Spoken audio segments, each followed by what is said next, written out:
오늘 하나님께서 우리에게 주신 말씀은 요한복음 11장 1절부터 16절까지 말씀입니다.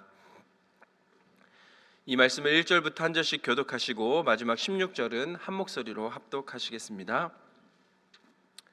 어떤 병자가 있으니 이는 마리아와 그 자매 마르다의 마을 베다니에 사는 나사로라. 이 마리아는 향유를 주께 붓고 머리털로 주의 발을 닦던 자요, 병든 나사로는 그의 오라버니더라. 이에 그 누이들이 예수께 사람을 보내어 이르되 주여 보시옵소서, 사랑하시는 자가 병들었나이다 하니, 예수께서 들으시고 이르시되 이 병은 죽을 병이 아니라 하나님의 영광을 위함이요 하나님의 아들이 이로 말미암아 영광을 받게 하려 함이라 하시더라. 예수께서 본래 마르다와 그 동생 나사로를 사랑하시더니 나사로가 병들었다 함을 들으시고 그 계시던 곳에 이틀을 더 유하시고 그 후에 제자들에게 이르시되 유대로 다시 가자 하시니, 제자들이 말하되 라삐어 방금도 유대인들이 돌로 치려 하였는데 또 그리로 가시려 하나이까? 예수께서 대답하시되 낮이 12시간이 아니냐? 사람이 낮에 다니면 이 세상의 빛을 보므로 실족하지 아니하고 밤에 다니면 빛이 그 사람 안에 없는 고로 실족하느니라. 이 말씀을 하신 후에 또 이르시되 우리 친구 나사로가 잠들었도다. 그러나 내가 깨우러 가노라. 제자들이 이르되 주여 잠들었으면 낫겠나이다 하더라. 예수는 그의 죽음을 가리켜 말씀하신 것이나 그들은 잠들어 쉬는 것을 가리켜 말씀하신 줄 생각하는지라. 이에 예수께서 밝히 이르시되 나사로가 죽었느니라. 내가 거기 있지 아니한 것을 너희를 위하여 기뻐하노니 이는 너희로 믿게 하려 함이라. 그러나 그에게로 가자 하시니, 디두모라고도 하는 도마가 다른 제자들에게 말하되 우리도 주와 함께 죽으러 가자 하니라. 아멘. 하나님의 말씀입니다. 요한복음 11장은 예수님께서 죽은 지 나흘 된 나사로를 살리신 것으로 유명한 장입니다. 먼저 오늘 본문 11장을 보면 이 11장의 시작은 사건의 배경과 또 여러 가지 상황들을 설명하며 시작합니다. 나사로가 어디에서 살았고 누구와 함께 살았는지 기록합니다. 우리 1절 말씀을 같이 보겠습니다. 어떤 병자가 있으니 이는 마리아와 그 자매 마르다의 마을 베다니에 사는 나사로라. 그런데 시작부터 어떤 병이 들었다고 그 사람이 나사로라고 설명합니다. 사실 오늘 주인공 나사로와 그의 누이들 마리아와 마르다는 이 세 사람이 참 행복하게 잘 살고 있었습니다. 그래서 오늘 본문 11장 5절에는 이렇게까지 기록합니다. 예수께서 본래 마르다와 그 동생과 나사로를 사랑하시더니, 이 남매 나사로와 마리아 마르다는 예수님께 사랑을 받던 사람들입니다. 이 집 남매들은 우리에게도 참 유명합니다. 마리아는 향유를 주님께 붓고 머리털로 그 발을 닦음으로 예수님의 십자가를 준비하였습니다. 나사로는 예수님이 사랑하시는 자라고 기록합니다. 또 본문에는 기록되어 있지 않지만 성경을 읽다 보면 마르다는 모든 일에 열심히 있어서 그 일 가운데 항상 분주하고 또 섬김의 자리에 묵묵히 일을 하며 자리를 지키던 사람이었습니다. 그중 오늘 주인공 나사로의 이름의 뜻이 아주 좋은 뜻입니다. 하나님의 도움을 받는 자입니다. 그런데 이들이 살고 있는 동네의 이름은 베다니인데, 이 동네 이름 베다니의 뜻이 참 묘합니다. 베다니 하면 무화과의 집이란 뜻이 있긴 한데 그 이면에는 고통의 집, 슬픔의 집, 가난한 자의 집이란 뜻을 가지고 있습니다. 그러니까 쉽게 얘기하면 베다니는 힘든 땅이라는 지명입니다. 정리해보면 동네 이름은 베다니, 그러니까 슬픔과 고통과 눈물이 가득한 땅인데, 이 힘든 땅에서 사는 세 사람은 이 땅의 이름과 어울리지 않게 하나님의 도움을 받으며 예수님께 사랑받던 행복한 삶을 살아가는 사람들이었습니다. 예수님의 사랑을 받으며 또 그 사랑을 풍성히 나누며 살아가는 자들의 작은 공동체가 오늘 이 세 남매의 가정입니다. 그런데 그런 그들에게 아픔과 시련과 절망이 닥친 사건이 오늘 본문 말씀입니다. 여러분, 지금 우리가 살고 있는 이 땅이 참 베다니 같습니다. 우리는 주의 성전에 모여 하나님의 사랑을 경험하며 하나님의 도우심을 또 받고 또 나누며 행복하게 살아갑니다. 그렇지만 그 밖으로 세상으로 눈을 조금만 돌려보면 참으로 어려움이 많은 세상입니다. 단지 우리가 잘 모르고 있고 느끼지 못할 뿐이지 이 세상은 힘들고 어려운 일들로 가득 차 있고 계속해서 그 어려움이 생겨나고 있는 것을 우리가 알고 있습니다. 그래서 성경 로마서 8장 22절에는 이렇게까지 기록합니다. 피조물이 다 이제까지 함께 탄식하며 함께 고통을 겪는 것을 우리가 아느니라. 그러니 이 세상은 참으로 베다니 같은 슬픈 땅입니다. 고통이 많은 집입니다. 세상 속에 살아가는 우리는 오늘 나사로와 같이 하나님의 돌보심, 도우심을 입음으로 당장 고통을 겪고 있지 않을 뿐입니다. 그런데 우리가 이 세상이 정말 고통의 땅, 베단이라는 것을 느낄 때가 있는데 내가 그 고통의 당사자가 될 때입니다. 오늘 본문에 나오는 예수님의 사랑받던 이 세 사람도 마찬가지였을 겁니다. 화목하고 행복하게 잘 지내다가 오빠인 나사로가 갑자기 병에 들어 그리고 결국 죽게 되었습니다. 이 비극과 슬픔이 가득한 상황, 베다니가 어떤 곳인지를 아주 몸으로 체험할 수밖에 없는 상황을 맞이한 상황이 되었습니다. 여러분, 그러나 이러한 절망적인 상황 가운데 우리에게 주는 말씀이 주는 위로가 있습니다. 그것은 세상의 고통은 누구도 피해가지 않는다는 사실입니다. 요한복음 11장 3절을 한번 같이 읽어보면 좋겠습니다. 같이 보겠습니다. 이에 그 누이들이 예수께 사람을 보내어 이르되 주여 보시옵소서 사랑하시는 자가 병들었나이다 하니. 주께서 사랑하시는 자가 병들었나이다. 여러분, 주님께서 사랑하시는 자도 병들고 아플 수 있습니다. 그리고 또 실패할 수 있습니다. 이 말은 누구나 다 힘든 상황이 찾아온다는 말입니다. 그런데 우리는 종종 잘못된 신학 또 잘못된 신앙관 때문에 내 멋대로 판단하며 좌절할 때가 참 많습니다. 예수 믿으면 다 잘 살고 잘 되어야 하는데 그렇지 못해서 실망이다. 또 교회 다니면 실패하지 않아야 할 것 같은데 실패해서 답답하다라는 것입니다. 여러분, 솔직히 말하면 이것은 잘못된 신앙관입니다. 성경에 이렇게 써 있지 않습니다. 인간의 죄악과 욕심 그리고 타락으로 가득한 이 세상에는 수많은 고통과 슬픔과 눈물이 가득한, 다시 말하면 슬픔의 집인 베다니인데 그 속에 살아가는 삶 자체가, 우리가 살아가고 있는 이 시간 자체가 하나님의 은혜임을 먼저 깨달아야 합니다. 그리고 무엇보다도 하나님의 사랑받는 자라고 할지라도 피할 수 없는 어려움이 우리에게 다가온다는 사실도 알아야 합니다. 그런데 성경이 분명하게 기록하는 것은 이것입니다. 그럼에도 불구하고 우리가 믿음이 없는 세상과 구별되어 다르게 살아갈 수 있는 힘은 오직 우리가 경험하는 모든 고통은 오직 하나님의 영광을 드러내기 위함이다. 이것으로 인해 하나님이 독생자 예수 그리스도를 이 땅에 보내주셨고 예수님이 우리와 함께 하셔서 그분 안에서 모든 것을 극복하고 이겨낼 수 있다라고 하시는 것입니다. 이것이 그리고 요한복음에서 계속해서 반복하는 메시지입니다. 사마리아 우물가에서 사마리아 여인을 만나며 회복시킨 예수님, 베데스다에서 38년 된 병자를 고치시며 태어날 때부터 맹인이었던 자를 실로암으로 보내 다시 보게 하신, 회복하게 하신 예수님, 요한복음을 통하여 우리는 그 어려움과 고통 속에 살고 있는 지금 우리의 현실을 어떻게든 이겨내게 하시고 극복하게 하시는 하나님의 능력을 바라볼 수 있게 해주시는 것입니다.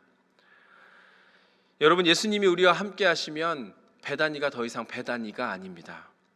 오늘 본문 말씀에 우리가 간과하고 볼 수 있는 내용이 있는데 신약에서 사실 베다니는 두 곳입니다. 먼저는 오늘 말씀의 배경인 마리아와 마르다의 마을 베다니가 있고, 또 하나는 요단강 건너편 베다니, 오늘 요한복음을 보면 세례 요한이 처음 세례를 베풀던 장소인 베다니가 있습니다.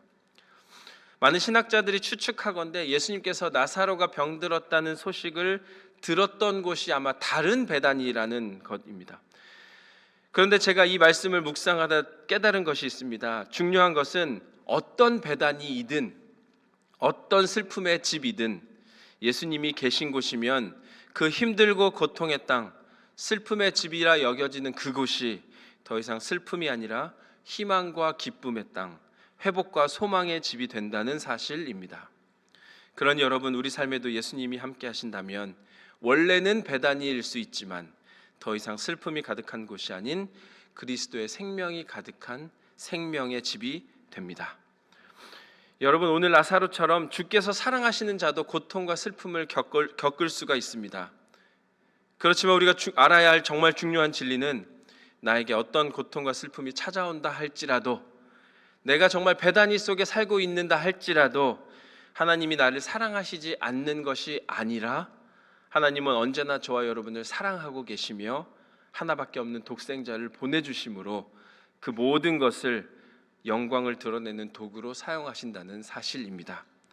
그리고 이런 베다니 같은 세상 속에 살아갈 때 예수님께서는 늘 우리와 함께 하시기 때문에 우리와 함께 하실 때 우리는 그 슬픔이 변하여 기쁨이 된다는 사실입니다.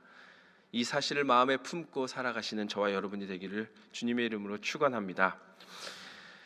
그리고 힘든 땅 베다니를 살아가는 우리에게 주시는 또 다른 은혜가 있습니다. 로마서 8장 28절에 이런 말씀이 있습니다. 우리가 알거니와 하나님을 사랑하시는 자 곧 그의 뜻대로 부르심을 입은 자들에게는 모든 것이 합력하여 선을 이루느니라. 아멘. 제가 참 좋아하는 말씀입니다. 이 말씀은 믿는 자, 예수님께 사랑받는 우리도 슬프지 않는 것이 아니라 슬프고 힘들고 어렵지만, 하지만 지금은 모르는 것이 있지만 때가 되면 분명한 것이 있는데 하나님께서 모든 것을 합력하여 선을 이루신다는 것입니다. 하나님께서는 그의 자녀들을 그냥 내버려 두시지 않습니다. 우리를 사랑하시고 또 사랑하시는 그 자녀들을 구원하시는 분, 그분이 우리 하나님 되십니다. 게다가 우리는 이미 나사로의 뒷얘기를 알고 있습니다. 예수님께서 죽은 나사로를 다시 살려주셨습니다.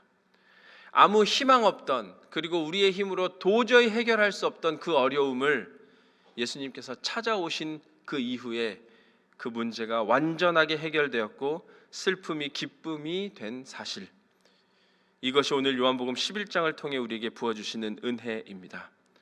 그런데 또 그 결과는 어떠했을까요?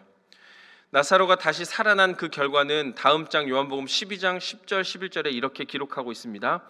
대제사장들이 나사로까지 죽이려고 모의하니 나사로 때문에 많은 유대인이 가서 예수를 믿음이러라. 아멘. 여러분, 나사로가 죽었다 다시 살아났기 때문에 많은 유대인들이 예수를 믿었다라고 기록합니다. 그래서 대제사장들이 모여가지고 이 나사로를 다시 죽이자라고 계획한다는 겁니다. 아니, 죽었다 살아난 사람을 또 죽이려고 모의하고 있습니다.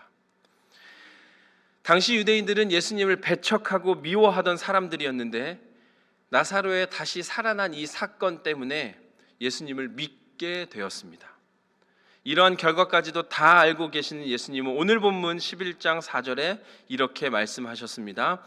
예수께서 들으시고 이르시되 이 병은 죽을 병이 아니라 하나님의 영광을 위함이요 하나님의 아들이 이로 말미암아 영광을 받게 하려 함이라 하시더라. 아멘. 여러분, 미워하던 자들에게 복음을 전해주는 열방의 복이 된 나사로, 모든 것이 하나님의 영광을 위한 것입니다. 오늘 요한복음 11장을 통해 주시는 말씀이 저와 여러분에게도 위로와 소망이 되기를 축복합니다. 예수님께서 사랑하시는 자도 병이 듭니다. 힘들고 어려운 일, 실패와 고통이 찾아옵니다. 그러나 그 병든 것, 실패, 고통, 어려움이 더 이상 우리를 무너뜨리고 흔들리지 못하게 한다는 것을 기억해야 합니다. 또한 모든 것이 합력하여 선을 이루시는 하나님, 그 하나님만 바라보며 말씀 믿고 살아가야 할 줄로 믿습니다. 그리고 그 모든 것이 미워하던 자들에게 복음을 전하게 하는 하나님의 영광, 열방의 복이 되는 삶을 살게 하는 우리에게 기쁨이 된다는 것을 우리가 기억해야 할 줄로 믿습니다. 지금 이 시간 왜 나만 고통받는가 원망하지 말고 지금 나에게 찾아온 그 고통과 실패, 또 어려움 뒤에 주실 하나님의 축복을 미리 볼 줄 아는 지혜, 또 기대할 줄 아는 소망, 그리고 서로 사랑하며 그 예수님의 사랑을 나누며 살아가는 우리의 삶이 되기를 주님의 이름으로 축원합니다. 아멘. 마지막으로 우리는 오늘 본문을 통하여 나사로의 다시 살아나심 이 사건을 통하여 하나님의 때를 기다릴 줄 아는 믿음을 가져야 합니다. 오늘 본문 중에 제가 읽다가 가장 이상한 것은 이거였습니다. 예수님께서 오히려 나사로의 죽음을 듣고 그 아픔의 소식을 듣고 기다렸다는 부분이었습니다. 이틀을 기다리신 예수님께서 이틀이 지나자 나사로가 있는 곳을 향해 발걸음을 옮기셨습니다. 대체 왜 예수님이 이틀을 기다리셨을까? 예수님은 하나님의 때를 기다리셨습니다. 모든 것 아시는 예수님은, 그리고 예수님의 모든 사역 가운데 지금껏 함께 하신 하나님을, 그 하나님의 때를 기다리셨습니다. 하나님께서는 모든 순간 우리와 함께 하십니다. 그리고 하나님은 당신의 영광을 드러내실 때를 우리에게 늘 말씀해 주십니다. 예수님은 이것을 알고 계셨습니다. 그래서 예수님은 그 때에 맞춰 늘 행동하셨습니다. 여러분, 이것이 우리에게 주는 메시지가 있습니다. 우리가 믿음으로 살아가지만 때론 실패하고 또 때론 어려움을 겪는 이유 중에 하나가 하나님의 때를 기다리지 못하는 것이 아닌가 하는 생각입니다. 우리가 잘 아는 사무엘상의 사울 왕은 블레셋과의 전쟁을 앞두고 하나님의 때를 기다리지 못했습니다. 하나님께 제사를 드리기 위해 사무엘 제사장을 기다렸지만 오기로 한 날이 지나자 그리하여 사울을 따르던 자들이 숨고 도망하여 그 자신의 위상이 떨어지기 시작하자 하나님의 때를 기다리지 못하고 조급한 마음에 예배를 드립니다. 그런데 그것을 계기로 하나님께 망령되이 행하였다 책망받게 되었고 하나님께서 그를 버리는 결과를 낳게 됩니다. 여러분, 하나님의 때를 기다리는 것은 하나님의 주권에 대한 믿음과 관계가 있습니다. 그런 이유로 하나님께서는 우리에게 때를 기다릴 줄 아는 훈련을 시키시는 것입니다. 우리는 삶 가운데 여러 가지 문제로 기도합니다. 그런데 우리가 기도한 것들 중에는 우리의 성급한 상황과 또 급한 마음과 관계없이 더디게 응답되는 일들이 사실 더 많습니다. 그러나 여러분, 그때 조급해하기보다 그때가 하나님의 때를 기다릴 시간임을 분명하게 믿고 고백할 줄 아는 우리가 되어야 할 줄로 믿습니다. 하나님께서는 가장 합당한 순간에 더욱 크신 능력과 우리의 기대와 소망 이상으로 만족시키시고 우리를 기쁘시게 하는 분이십니다. 삶에 이러한 고백이 가득하기를 주님의 이름으로 간절히 축원합니다. 아멘. 말씀을 정리합니다. 우리는 지금도 이 시간에도 베다니와 같은 슬픔의 집 가운데 살아가고 있습니다. 고통과 아픔이 가득한 이 땅 가운데 살아가는 주님의 제자들입니다.